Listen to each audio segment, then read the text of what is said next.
तर नमस्कार मंडळी, स्वागत तुमचं पुन्हा एकदा एका नवीन व्हिडिओमध्ये। आता सध्या आहे मी ओशो गार्डनजवळ आणि इथं गाडी पार्क केली। ओशो गार्डनपासून 100 मीटरच्या अंतरावर एका रस्त्याच्या कडेला पार्किंग इथे केलेली होती, म्हणून मी पण गाडी पार्क केली।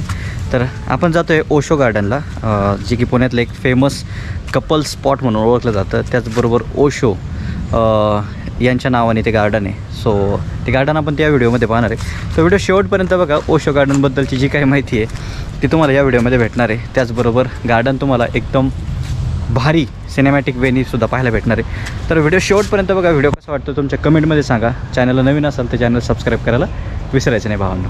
तर चला जाऊयात ओशो गार्डनला। तर गाडी पार्क या साईडला केली आहे आणि आपल्याला जायचं आहे या बाजूला, या रोडला। तर इथून 100 मीटरच्या अंतरावरच आपल्याला ओशो गार्डन जे ते पाहायला भेटतं आहे। बऱ्याच दिवसापासून माझं चाललं होतं की ओशो गार्डन बघायचं, तुम्हाला पण ते दाखवायचं, कारण एक पॉप्युलर स्पॉट आहे हा आणि कपल स्पॉट म्हणून पण ओळखला जातो। बट आपण सोलो करणारे माणसं आहेत आणि व्हिडिओ बनवायचा होता मला हा, सो म्हटलं तुम्हाला दाखवायला पाहिजे। त्यात आज मौसम पण भारी आहे, थोडा हलका हलका पाऊस पण पडून गेला, म्हणून म्हटलं आज हा व्हिडिओ बनवलाच पाहिजे। रोडच्या दोन्ही बाजूला तुम्ही बघू शकता उंच असे वाढलेले वडाचे झाडं पाहायला भेटतात आणि दोन्ही बाजूला आहे। प्लस ह्या एरियामध्ये पॉश बंगलेत, खूप मोठे लोक या एरियामध्ये राहतात। त्याच्यामुळं भाई हा एरिया एवढा मेंटेन ठेवला आहे ना, खतरनाक, आणि झाडं झुडपं भरपूर आहेत।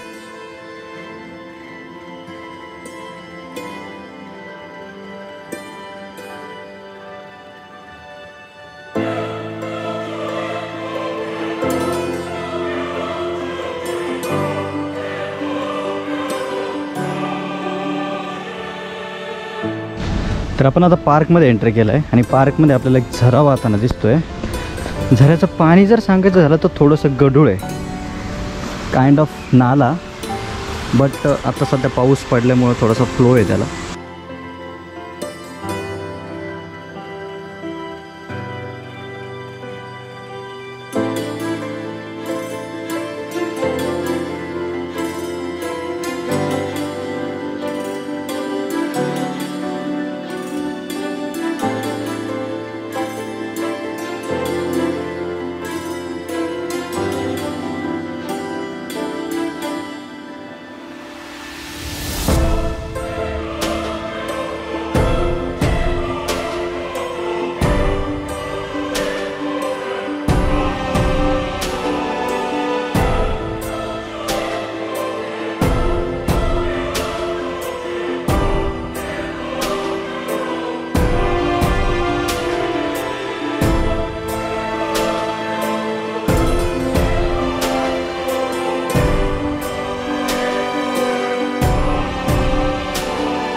तर गार्डनच्या एंड पॉईंटला बी आलो आहे आणि या साईडला तुम्ही एक पूल बघू शकता, ज्यावरून आता सध्या पाणी वाहत आहे। तर या पुलावरून पलीकडे गेलं तर एक बुद्धांची मूर्ती दिसते आणि मेडिटेशन वगैरे चालतं या भागामध्ये, ओशो गार्डनमध्ये। ओशोचं जे आश्रम आहे त्याच्यामध्ये, तर मेडिटेशनसाठी या भागामध्ये आपल्याला लोकांची गर्दी पाहायला मिळते।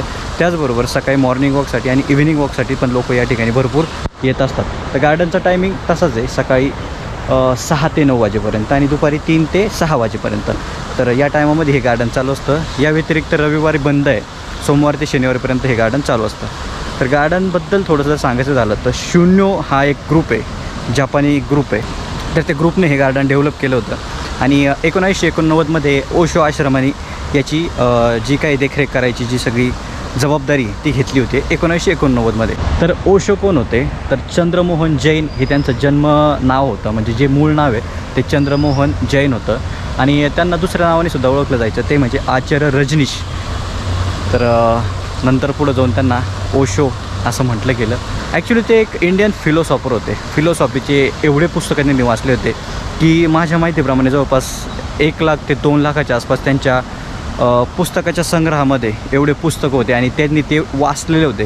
म्हणजे तुम्ही थोडंसं विचार करू शकता की किती मोठे फिलॉसॉफर ते होते। One of the greatest philosopher म्हटलं जातं आणि त्यांच्या थोड्याशा काही फिलॉसॉफी वेगळ्या आहेत। तर त्या फिलॉसॉफीमुळे त्यांच्यावर खूप सारे असे आक्षेप नंतर आले आणि बट एक नॉलेज असणारा तो पर्सन होता। तर असे होते Osho the great Indian philosopher. तर गार्डन खूप मोठं आहे, जवळपास 12 एकरावर हे गार्डन पसरलं आहे आणि मॉर्निंग इव्हिनिंगसाठी लोकांची गर्दी असते, कारण इथं मेडिटेशनसाठी एक फ्रेश हवा आणि एक शांतता आहे. आणि पुण्याच्या मधोमध असं एवढं भारी गार्डन आहे की जिथं अनेक हजारो विविध व्हरायटीचे प्लांट आपल्याला एकाच ठिकाणी पाहायला भेटतात. तर असं काहीच आहे ओशो गार्डन. तुम्ही जर पुण्याच्या जवळपास राहत असाल किंवा पुण्यामध्ये राहत असाल तर या गार्डनला भेट द्यायला विसरायचं नाही. बाकी काही गोष्टी आहेत मी तुम्हाला थोड्या नंतर सांगतो.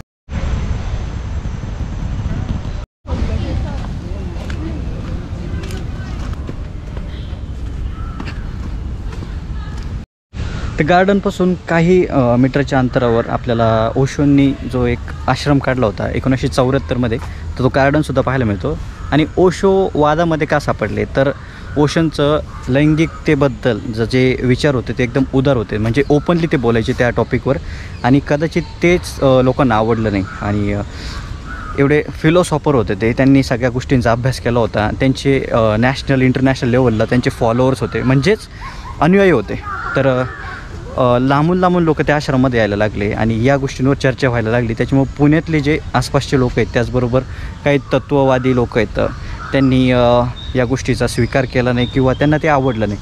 तर अनेक वेळा ओशोंचे जे स्टेटमेंट आहेत ते आपल्याला वादाच्या भोवऱ्यामध्ये पडलेले पाहायला मिळतात. तर असे होते ओशो, जे की सेक्स गुरुसुद्धा त्यांना नंतर म्हणण्यात आलं, कारण त्यांचे स्टेटमेंट तेवढे पॉवरफुल होते त्या गोष्टींवर. तर असं काहीच एक ओशो आश्रम. आणि या ठिकाणी जर सांगायचं झालं तर मोस्टली आपल्याला भरपूर सारे कपल पाहायला मिळतात, कारण गार्डन शांत आहे, एकदम सायलेंट वातावरण आहे. आणि कपल हॉटस्पॉट आपल्याला म्हणता येईल पुण्यातलं एक हे ओशो गार्डन म्हणजे. तर आहे काही गोष्टी, तर या ठिकाणी काही गोष्टींना असं रिस्ट्रिक्ट केलं जात नाही मुळातच. तर तुम्ही समजू शकता कुठल्या काय गोष्टी आहेत त्या.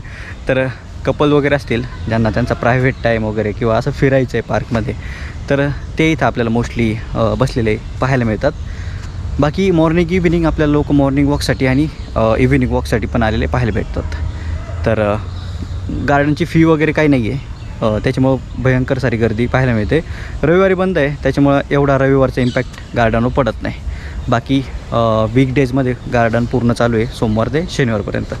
तर हा व्हिडिओ मी इथंच थांबवतो आहे. ही जर माहिती तुम्हाला आवडली असेल तर व्हिडिओला लाईक करा, कमेंटमध्ये सांगा मला तुम्हाला अशी व्हिडिओ पाहायला आवडतील का. चॅनल नवीन असाल तर चॅनलला सबस्क्राईब करा.